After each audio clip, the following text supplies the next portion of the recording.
1961 সালে তৈরি দুই ভাই ছায়াছবির বিষয়বস্তু বা বক্তব্যে এমন কিছু অসাধারণত্ব ছিল না, তবুও চলচ্চিত্রটি অমর হয়ে গেল, কারণ ওই হেমন্ত আর উত্তম কুমারের ম্যাজিক। খুশি আমার মন, কেন একলা বসে হিসেব কষে নিজের আর কাঁদাই অকারণ।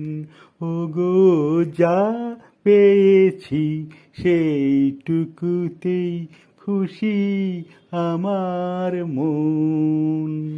চৈত্র বেলায় ঝরা পাতার কান্না যখন শুনি, কেন যাই গো ভুলে জীবনে মোর ছিল যে ফাল্গুনী।